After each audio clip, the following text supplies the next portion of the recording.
So if everyone can turn around to the front again for a minute. Okay.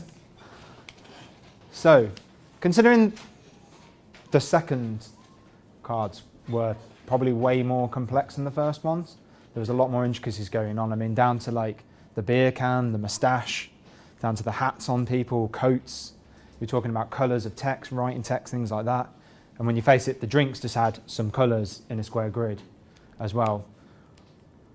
Which one do you feel you got more out of? Probably the second one first, anyway. The second one, yeah.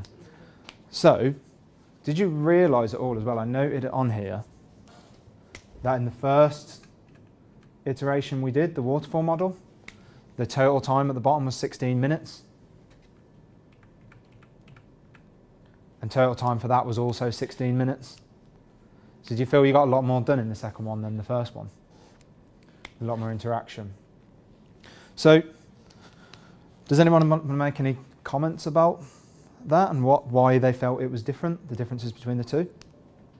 Anything in particular? So our customer, Yep. or the person who's wanting us to draw these cards, we had a lot more interaction with them. Interaction, yep. And they were able to see, I guess, how we were doing more frequently, and so they were able to shape it along the way. Yep. Anything about how it felt, the process?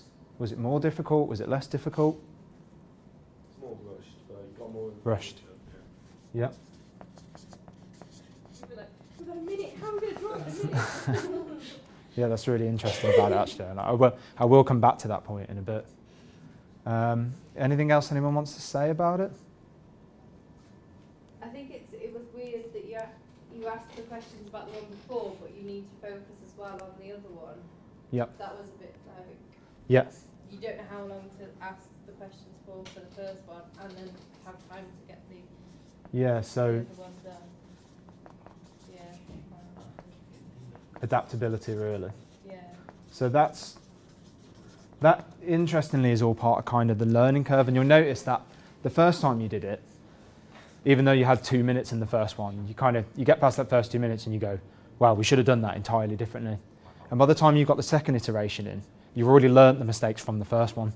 And by the time you got into kind of the refactoring steps, you're starting to think about how the team will change differently, about how you'll ask questions, about how you adapt to get the best out of it. Yeah. Just one of my teams just said time management as well. Time management, yeah. I'm not taking the credit, but I only say it. I'm not sure I saw this, but did anyone feel they distributed the tasks a little bit better as well? So you kind of have to band together a bit more as a team on that to get through it. I'm not entirely certain that happened in this, but sometimes it does happen on the card tasks. Okay.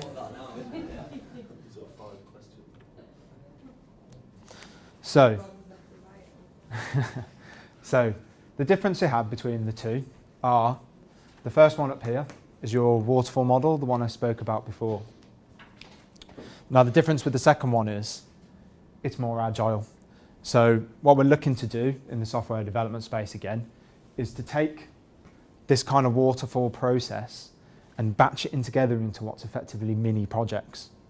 So what we're looking to do is, as we didn't try to create what would be the whole software or originally the whole 4 drinks, find out all the requirements, and then go away, code all those requirements and present them back. What we were looking to do was break it down into subcomponents, design the first one, and then use the first one to make the second one better, and so on and so on. So you learn at each stage what's going on.